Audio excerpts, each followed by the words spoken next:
Hello everyone, and welcome to our webinar, How to Choose the Right MBA for You. My name is Nikki Harrell. I'm one of the recruitment managers at EDHEC Global MBA, which is just one of the degree programs at EDHEC Business School. And we're situated in Nice in France and among Europe's leading triple-accredited business schools. Now, we understand how big a decision it is to embark on an MBA journey and to leave your work, maybe change country, make a big investment in your education and yourself. And this webinar is designed to help you in your decision-making process. You have to remember that the best MBA in the rankings may not be the best MBA for you because each has its own specific interests, needs and goals. And I hope this webinar will help you choose that right MBA. So please don't hesitate to add your questions in the chat. And I'm joined today by one of our alumni from South Africa who has been through the admissions process not so long ago. And he had the same journey through the MBA jungle, the same roller coaster of emotions, feeling excited and worried at the same time, and having to weigh up the pros and cons of each MBA and actually doing an MBA. But he finally made it and is now enjoying a great career after his MBA at EDHEC. And Aidan, I'm going to say thank you for your time today. And I'd love you to introduce yourself, please. Yeah, sure. Thanks, Nikki. Lovely to be here and welcome to everybody on the call. So yes, my name is Aidan. I come from South Africa, which is where I'm presenting from today. It's beautiful and sunny and warm today, but I must warn you, we're undergoing what's called rolling power blackouts. So if there's a connection issue, please bear with me. I have a background in marketing and strategy. I've worked in insurance, consumer packaged goods, retail, and technology. I was lucky enough to go through the process that you guys are considering now back in 2019, and I finished my MBA at EDHEC in 2020, which was incidentally the same year that COVID arrived. So I had a really, really interesting program to undergo.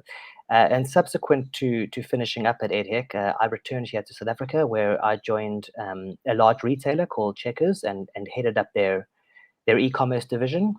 And in a couple of weeks, I'll be taking on a new role as CEO of a Walmart-owned business called OneCart, which is really exciting. And I hope that today we can talk a little bit about the journey and how I ended up where I am today. Thank you. Well, straight on to the theme then, how to choose the right MBA. So the first thing to ask yourself is really why you want to do an MBA. It's important not just because it's going to be a question that comes up when you connect with the admissions team, but it's also good to just think of a few reasons and really clarify what your ultimate goal is, because getting the degree certificate is not the ultimate goal. It's actually, the MBA should be used as a tool to help you reach your final goal. And we're going to see in the next slide a few of the reasons why candidates typically do decide to do an MBA. But out of curiosity, Aidan, why did you want to do an MBA? For me, Nikki, it was about career transformation. I had come out of the marketing and strategy space, and I was looking to move into a broader general management role. Now, that's typically quite difficult coming from something specialist like marketing. Usually that comes out of sort of finance. So I needed to kind of earn credentials beyond my specialist function in order to move into a general management role. Beyond just functional shift, I was looking to move out of industry. I'd worked a little in FMCG, in consumer packaged goods. I'd also worked in automotive, and I was looking to move into kind of retail in the tech space. And those are traditionally quite tricky sectors to get into. So I needed something to kind of catapult me in there.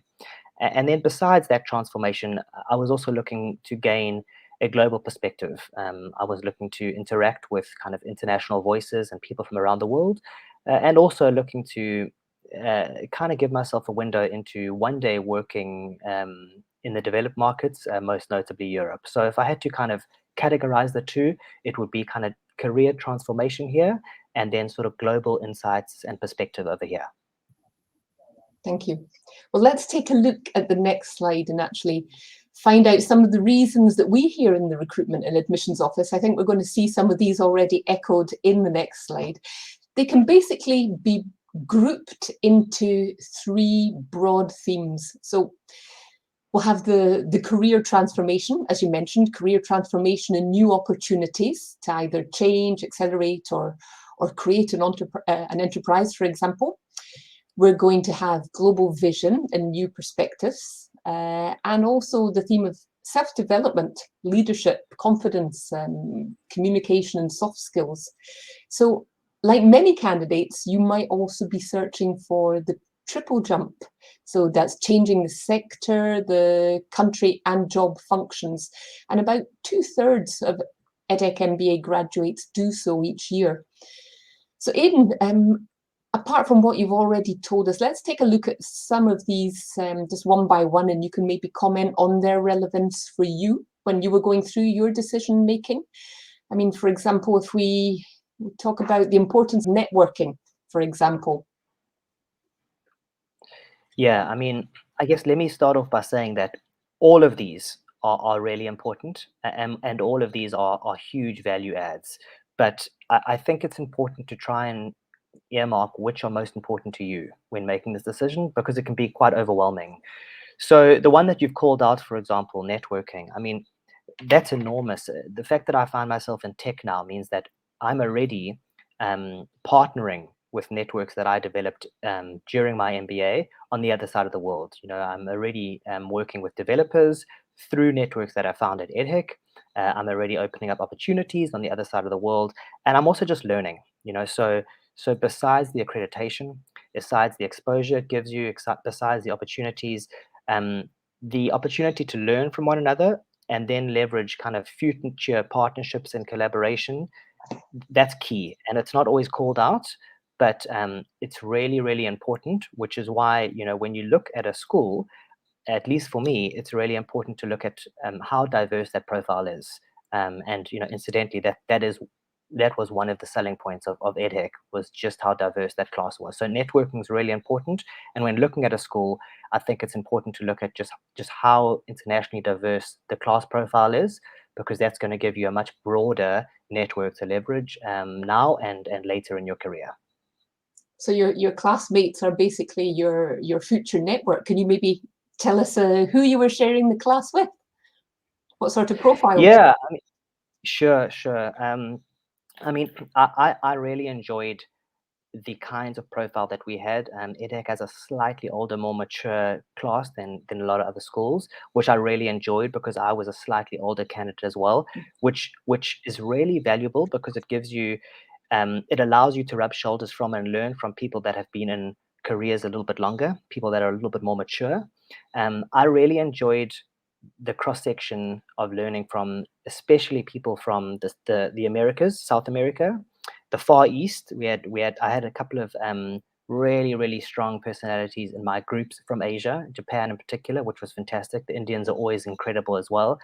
We had some fantastic Lebanese guys that I'm still very close to, and then we also had some really great North Africans. You know, we're obviously at the far tip of Africa down here, so it's really different.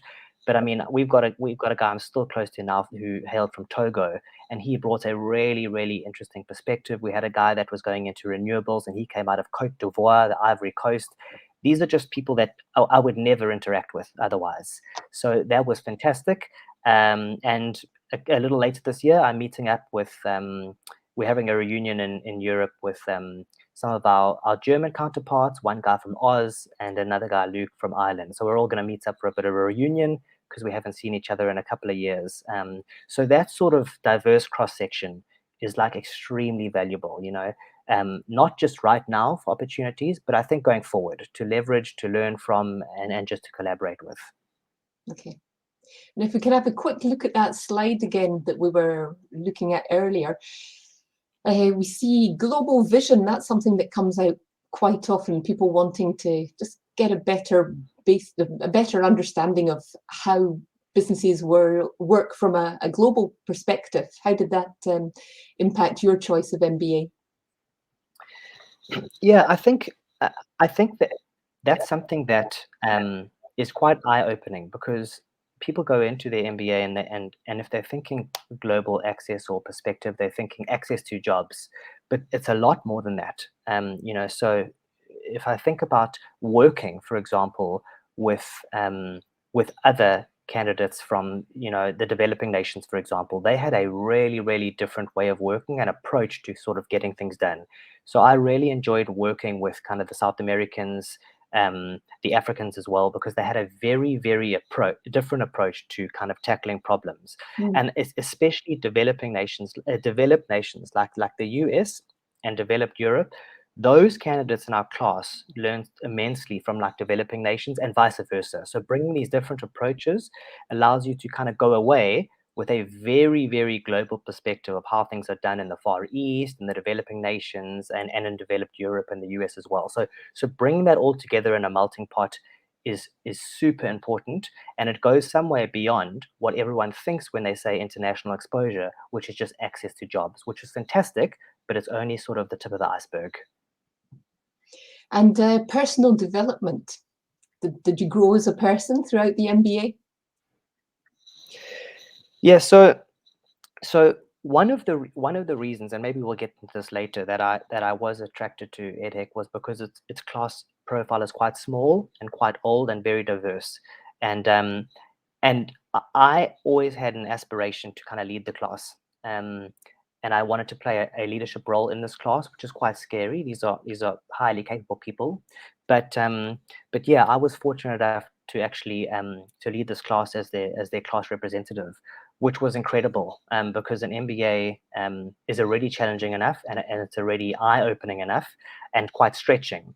But to be able to be in a leadership position over people and with people from all over the world with very, very different aspirations and things that they want to get done, that just added another layer of development on here. And when I speak to students, incoming students to EDHEC and to other schools, I always encourage them to take every opportunity to try and learn and develop, because one of the regrets that I hear often with people coming out of their MBAs is that they focused specifically on one thing or the other, their academics or finding a job. But actually the real kind of value is in taking all of these opportunities to like learn and grow and develop. So this was really, really important for me. And I would say I got as much value from a development perspective as I did from access to salary or international exposure. So this is a real unsung hero in MBA programs, I think. Okay.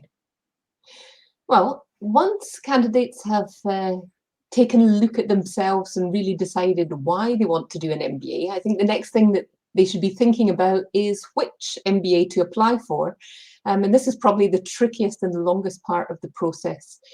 We actually have a checklist with a list of criteria that we consider important and which you can download in a PDF directly from the website, or you can ask the recruitment team to send it to you. Or you can make your own list of essential criteria that a school has to be able to offer you. So if we look now at the next slide, we're going to take a look at some of the common criteria that can perhaps narrow down your search, because there's literally thousands of MBAs out there, and it is important to refine your search based on what's important for you personally. Aidan, when you were looking for the right MBA, were any of these among your top criteria? Yeah, they actually were, and I strongly encourage anyone considering an MBA to kind of start here, and when they're thinking about which program to choose, because there are so many around the world, it's really important to try and bed down what's most important to you, because if you don't do that, it can be quite overwhelming. There's a lot coming at you, schools talking at you, talking about rankings, but which rankings and from what source and program duration.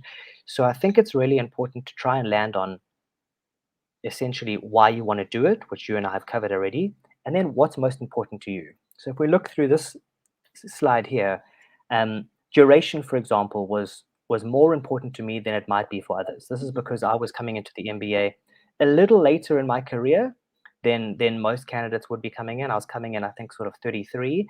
So I didn't really want to tackle for example, a 2-year MBA program, which kind of ruled out the US for me. I didn't like the idea of coming out of the program at sort of 36 or 37 years old. I just left it a little bit too late to take that chunk out of my career. So I was looking for something shorter. Now, I knew that that would mean more challenging, more difficult. You're covering all the same credits, but duration was very important to me, which is why I was looking for something around 12 months or at a maximum, which ruled out a whole bunch already and allowed me to kind of be quite focused. So duration was key for me. Location was also key in two regards. You know, firstly, I was looking to do a program that was based in a sort of target country. Obviously, we were looking at Europe, and but within Europe, I was looking for a target country that was really stable and had fantastic future prospects. The reason is that if you're going to a top-ranked school like EDHEC, your easiest way into the market thereafter is probably going to be in that target country, which is France. Now, France is an incredible place to work and to live. So as far as location goes, the country of France was very, very attractive. It's just, incidentally, it also has some of the best schools in the world, but to land in France is very, very attractive. So I was able to rule out a lot of European countries because I didn't really enjoy the idea of working there thereafter. So France as a location was appealing. But then, of course, there's Nice itself. You know, I can't really think of a school that's based in a better city. Maybe Cape Town, but you know, there's such an allure to spending this time in a place like Nice. Not just because of its, you know, all of its kind of attractions, its amazing climate, but actually also because of its proximity to everything else. You know, and you'll find yourself going into the Alps and going cross-border into Italy. You're close to everything. The south of France is you know, just one of the most romantic places on earth. I actually got engaged during the program just next door to Nice in Aires. So just what a magical place. So duration and location were big ticket items for me. And if I look through this list, the other ones that really stood out were tuition fees and scholarships. Coming from South Africa, we're on quite a soft currency here. It's kind of 18 Rand to a euro. So tuition fees are really important. And when I looked at comparable schools across Europe, you know, EDHEC was head and shoulders above the rest as far as kind of value for money, which is linked to kind of ROI here. And I know it's always ranked in the top couple as far as ROI. So coming from a developing country, tuition fees is super important. EDHEC also had some really, really good scholarships that helped me in particular come out from Africa. And then I guess the final one that really stands out here is class. As I mentioned, I was looking for quite a small class that could be quite intimate, a class that was maybe a couple of years older than some of the other schools, and a class that was really, really diverse. I mean, I don't know where EDHEC ranks today as far as diversity goes, but in my day, which was just, 3 years ago, I think it was number one. So you're able then to engage with a class which is really well-versed, experienced, diverse, has a very, very kind of international focus. And I think that gives you the opportunity to learn much more from your classmates than you would in, you know, another program that isn't quite as diverse. So yeah, duration, location, class profile, and the tuition fees and scholarships were really important for me. I think we are still number one in the world for class diversity, so that's good. We were also that when we were attending the program. Good continuity there. I am curious because as a non-French speaker, you mentioned the location and going to France, and that was not a problem for you. Whereas a lot of our candidates are worried about, you know, entering a country, living there for a year and not speaking the local language. Should that be a drawback to candidates thinking of coming to study in France? Yeah, I was a little worried about that, to be honest. And I would encourage people to try and pick up French if they're going to go and do this, not because they have to, just because I think it's a great way to try and immerse yourself in a place. You're going to get much further, you know, ordering a bagel, but it's definitely not necessary. You can definitely get by without it, though I do recommend that you try just so that you can kind of immerse yourself. I think it's also important to say that, you know, Nice is not necessarily Paris. And as amazing as Paris is, Nice is a lot more kind of cosmopolitan. It's very touristy, which means that the English is more widely spoken. And you know, I guess the French culture that you get there, it's also integrated with Italian there, and it's a bit softer. So no, I don't think that you need to be well versed in French to get there. It's a great bonus, and it's fun to do, but it definitely shouldn't be a prerequisite of you joining the program. I think it's also important to be in a place that is conducive to introspection and just being in a comfortable living place when you're doing your MBA, you know, it's a decent lifestyle. And also, I don't know how you found the cost of living in Nice, but we tend to suggest that a single student living on their own would have living expenses of about 1,200 euros per month, which can be almost double that in another capital city. So how did you find the cost of living? It's often associated with quite a glamorous lifestyle. Was it more or less costly than you expected? It was. Look, it's always tough for candidates coming out of developing nations on soft currencies. You know, I think I would have shared those concerns with our Brazilian friends or Indian friends, etc. So it's never going to be cheap. That said, you make a good point, because the other schools that I was considering were in sort of major cities and capitals where the cost of living is much, much higher. So regardless of whether kind of tuition fees is a big swinger for you or not, you need to consider kind of cost of living, you know. And I did consider a school in Paris, but when I compared cost of living there to Nice, it's significantly different, which means that you can do a lot more with less in Nice. You know, travel is really cheap all around the south of France like that. So while it's glitzy and glamorous, and while during the summer months everybody flocks there and it's a huge party, it's incredible, outside of that you can do a lot for not too much in Nice. So I was kind of pleasantly surprised by the end of just how kind of just how we were able to cope and kind of thrive and do so much on, you know, pretty modest budgets that we gave ourselves. And if I can just mention something on the rankings, I would like to advise people, don't just look at today's rankings, but rather the evolution or the stability of the rankings over time. You know, look at the past 3-4 years just to see a general trend in that school, if it's generally making improvements and rising, or the contrary. And also to pay attention to the accreditations. We are triple accreditations. It is a sign of the overall quality of the program, the teaching, and the results of the MBA. What rankings did you use? Were you looking at the FT in particular, or which ones? Yeah, I was looking at FT. I mean, I think you get to a point that you get kind of analysis paralysis. You're looking at like Forbes and FT and Bloomberg, and you're like, what do these mean? How do they recorded?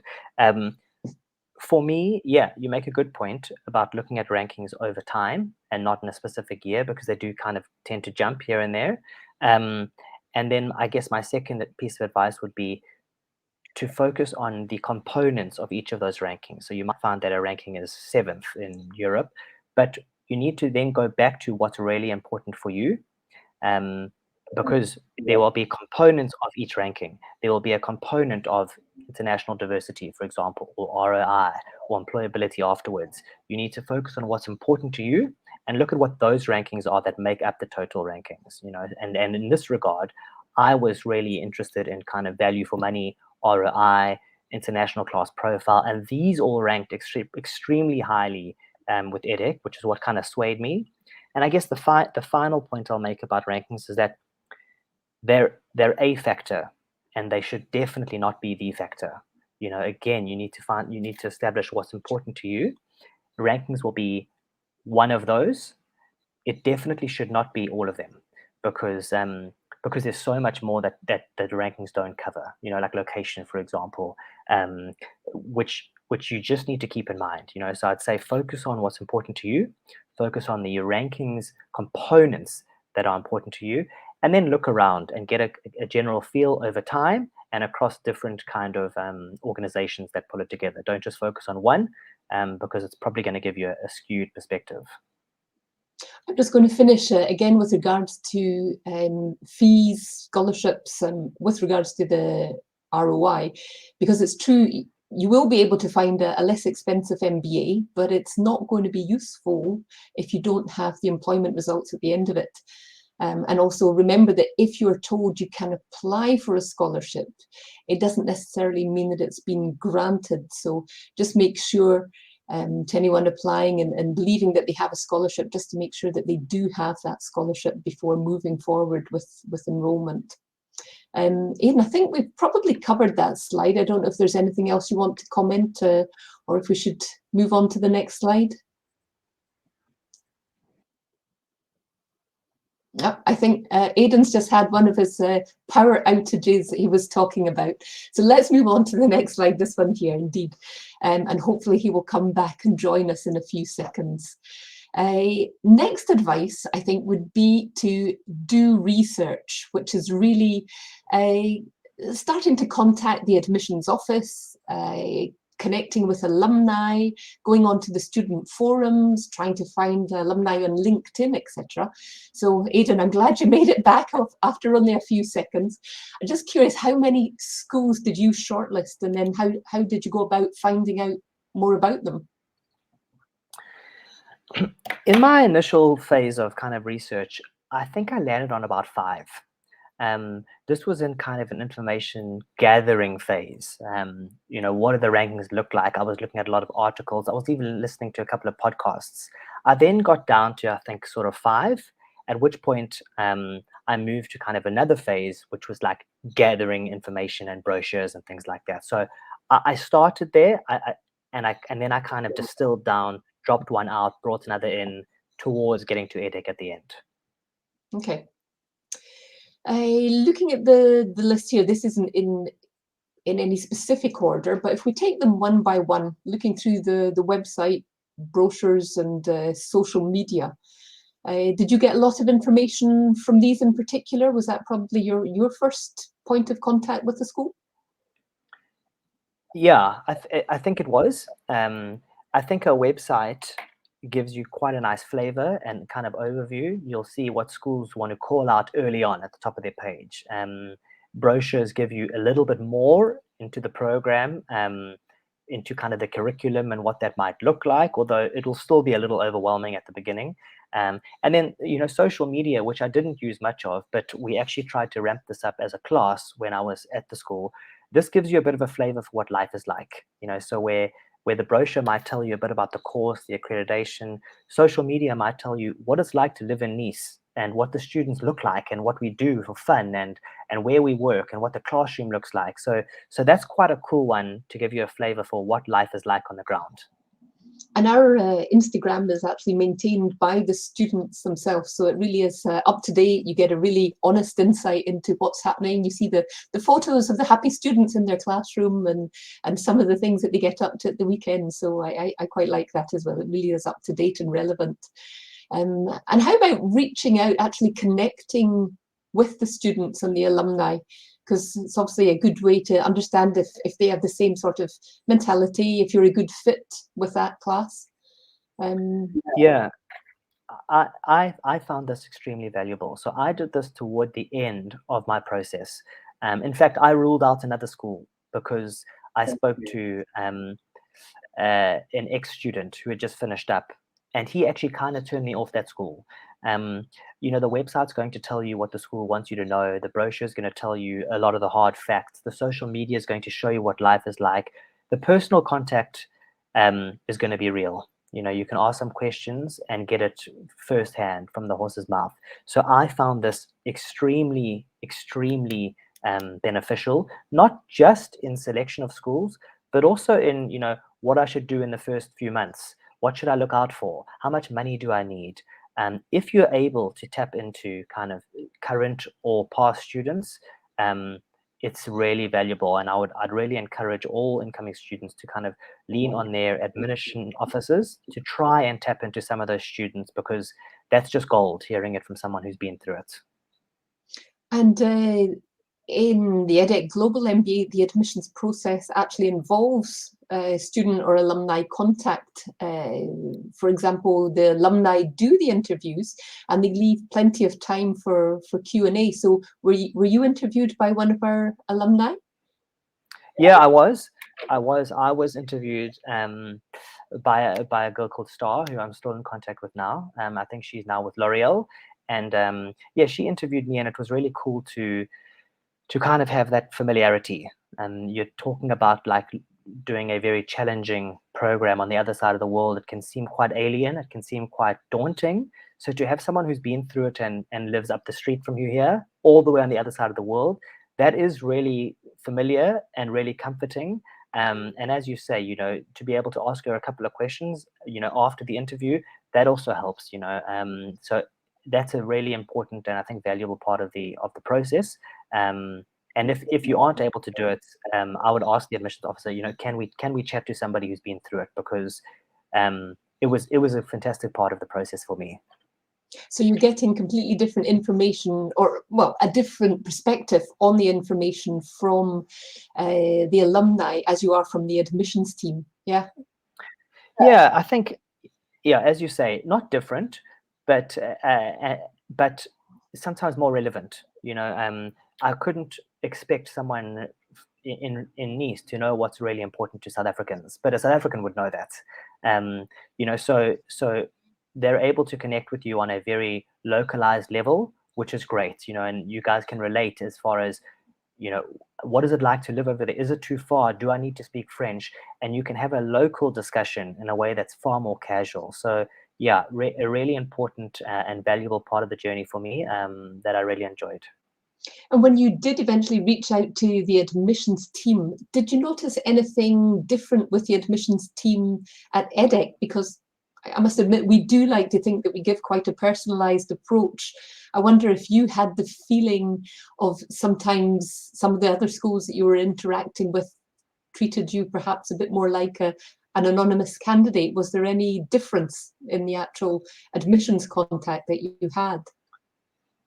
Yeah, there definitely was. I had been to one or two MBA fairs that were held here in Cape Town, and I had met quite a few schools, and most of those felt like one-way interviews. It felt like the schools were kind of screening me to see if I could add value to the class, and I kind of got that. EdHEC felt really different. It was a lot warmer, and it felt like a conversation more than an interview, and I really enjoyed that. And if I'm honest, it was one of the differentiators. I had another school that I was very keen on, and when I met the EdHEC team here in EdHEC, they were very warm and receptive and kind of open-minded, and I really liked that. And coming away from that, it made me feel a lot more comfortable about the prospect of doing something, you know, really scary on the other side of the world. So I think that definitely swung things for me. So you mentioned attending MBA fairs. It must be quite difficult because when you're walking around these events and maybe meeting, I don't know how many different schools, do they not all sound the same? I mean, how did you remember what was said in each school, or were you just very methodical and actually took note and scribbled on the brochures that you got? And Yeah, I think it's a little like speed dating at the beginning. And you're like, it's really overwhelming. And these guys are like, we're third, we're second, we're ninth, we're 24th. And you're like, wow, I don't know what any of this means. But as you go through two or three or four or five, you start to come away with themes that are important to you. For me, what this was an opportunity to do was to kind of get an idea of the feel of the school, because all the information is on the brochures. You don't need to meet people, but you know, the admissions teams here are an extension of the school. So you know, if you come away and it's been quite a cold and personal interaction, chances are that's probably not far from what the experience is going to be like. I didn't have that with EdHEC, which is why I felt drawn to the school quite quickly. And I actually ruled out one or two competitors right off the bat, because it was clear that the admissions team was kind of an extension of the culture and the vibe of the school. And that's something that was really important to me. And finally, then the open days, because it's probably the richest of all information sources. But I don't think you were able to attend any of our open days because it was COVID here, yeah? Yeah, so I wasn't able to come across. If you are, I would definitely say do it, because it's just like, it's probably like a merger of, you know, a one-to-one with the current student with the admissions team. You're able to see kind of firsthand what it's all about. I would say, in particular, a school like EDHEC, especially on the Nice campus, this is probably what would set it apart. Although Lille would be beautiful as well, but you know, arriving at that campus for the first time for me was very eye-opening. It's very unique, being right there on the promenade, right on the airport. It's incredible. So if you're able to go and do the open day, I think you'll probably be persuaded if you go into the MBA lecture hall at the top there, overlooking the ocean. It would be tough to say no after that. So if you've got the opportunity, absolutely go to Lille or to Nice, because they're amazing. We do have an open day coming up very shortly, and it will be done on the same day, both online and in person. And the campus really is very practical to get to, because it's just a 10-minute walk from the airport, as you know, and very time efficient. We tend to do that on the next one will be on a Friday. We tend to do it on a Friday or a Monday, just so that people can add on some time to visit Nice and really get to know the surroundings. All right then, so let's look at the next slide, because this is the fun part. This is actually the decision-making time, because you've applied to several schools, you've received offers, so congratulations, and I hope EDHEC will be one of them. But now you have to decide which school to actually accept. And this is where the earlier stages will help you. We advise you to go back on your list of objectives and the essential criteria that we looked at, carefully review each program, adding in your own feedback that you've made through the research and the contacts, and then factor in your gut feeling in the final choice, because sometimes intuition is the best indicator. Because if you feel that you've been accepted too easily, or if you've been granted a waiver for this and that a bit too easily, it could be a sign that the school is perhaps struggling to fill seats. So don't be rushed into anything, and really take your time. I know you've given a lot of information already, Aidan, so I don't know if you're able to add much on this, but just how did you make your final decision, and how did you know at the end of the day that you were making the right decision? So I think by the time you get, you know, an offer or two offers or three offers or whatever, you've probably established what's important to you. You know, you've probably ruled out this one because it's, you know, way overpriced, and this one because you didn't feel good or whatever, and you've probably come to sort of two or three. By that point, you know, I imagine that you've established what are the important things to you. You know, is it profile or career prospects afterwards, or location or duration? So you know those things, and you probably have two or three. At that point, I would say feel. You know, that's what swung it for me with EDHEC. I had another school that I was strongly considering, but after speaking to EDHEC, and I think I gave you guys a call then afterwards, and I spoke to a current student, it began to kind of just feel right. So at that point, when you're considering two or three, you know, I would go with gut. You know, does it feel like it's reputable, historic, amazing place to be and to study, in an amazing place with the duration that works for you, with close access to a place like Paris, with a great class profile that you can learn from.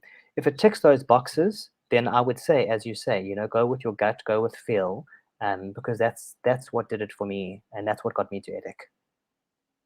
Right. Well, thank you very much for that. I see we're more or less keeping to time, so I'm quite happy with that as well. That gives us plenty of time for questions and answers that I hope have been coming in. And I think, Nancy, if you're available, Nancy is our admissions manager. I don't know if she was intending to come on to put her video on, but Nancy, could you maybe tell us if you've got some questions coming in? Thank you. Hello, everyone. No, we don't have any questions for now, but I think we will receive some later. Okay, all right. Well, I had compiled a couple that had come in via email just during the week, because somebody just recently asked me, does it bother you that Nice is so far from Paris because isn't that where the jobs are? I mean, I'll take that if you like, Nikki. So no, it didn't for us. You know, those that planned on staying in France straight afterwards, found it quite easily to get to Paris. I think it's an hour or two flight there, and EDHEC does organize open days or kind of career days. Even when we were there, which was COVID, there was at least one. Actually, there was another one at the end of the year. So there were 2 career days on the Paris campus, which is where you interact with all the big employers anywhere. So the fact that you're in Nice, not Paris, in no way excludes you from the job market in Paris. If anything, you're able to work in a nicer place or study in a nicer place while still having access to Paris. So I would say that that's a pro, definitely not a con. Plus, you know, the interviews that I had for jobs in Paris when I was considering that, they were all online, and then they flew me into Paris to have the one-on-one face-to-face. So definitely not. As I say, I would say the fact that you're able to study in the most beautiful part of France and then have access to Paris is actually a pro, not a con. Okay. And another comment that I often get when candidates are reaching out for the first time, they're saying, no, 10 months is too short for an MBA. And I know that you were looking perhaps at a 1-year MBA. Is 10 months, is it okay? Is it doable? Is it a good time? Yeah, I think, you know, I think 2 things are important to call out there. You know, the first is that you just need to have a running start. You just need to arrive and get stuck in. And just be ready for that, which the admissions team will tell you, and students. They'll say, you know, get stuck in from the beginning. You don't want to wait until month 6 and then start joining your clubs and things like that. So get stuck in early on, and then 10 months definitely isn't too short. The second thing I would say is that there are ways to extend that period. You know, internships, for example, which are part of the program, kind of elective parts of the program, they can extend that by, I think, another 6 months, which takes you to kind of 14 months. So that has essentially taken your MBA from 10 months into a year and a half. So if you are looking to have a longer experience, there are definitely ways to do it. But if not, my advice would just be to be ready to hit the ground running. And if so, it'll be a roller coaster, you know, but one that at the end of 10 months, you're thinking, wow, could I do 2 more months of this? A final question then I'm just going to ask you. If you were to do your MBA again, would you do anything differently? Yeah, look, I probably wouldn't have done it in the year of the COVID. So there's one. Although, actually, as I say that, it was probably the most unique and developmental experience of my life because of that. So I probably, maybe I wouldn't have. Maybe I would have kept it the same. The only thing I would say to you know, whoever is following this and goes to EDHEC, I hope, or any other school, I would say try to get stuck in to as much as is humanly possible. A lot of students get stuck into one aspect or another of their program. They go deep into academics, or they start focusing on jobs as soon as they arrive. And I did that, and I regret it. The best MBA experiences are where you expose yourself to as much as possible. That means learning from the program, from the curriculum, giving yourselves opportunities to lead, not just as a class president, but, you know, as a leader or a vice president of a club. Participate in all of the clubs. Travel. There will be hiking groups and surfing groups and skiing groups. Do it all, because it will go so fast and you will regret if you've just focused on the academics or on the job market, because there's much more out there. You've just got to be willing to kind of be open-minded and to embrace it. Well, thank you very much, Aidan. Thank you for sharing your experience, for answering the questions. And thank you everyone for participating. The EDHEC Global MBA recruitment team is on hand to answer any questions that you might have or evaluate your profile. And we offer tips and guidance throughout the admissions process. So please don't hesitate to get in touch. mba.admissions@edhec.edu, and you can also ask for our essential MBA checklist that I mentioned earlier, and dates on our open days and other recruitment events. So I'm going to say goodbye Thank you again to Aidan. Thank you to our audience for watching, and see you in our next webinar. Thank you and goodbye. Thanks, Nikki.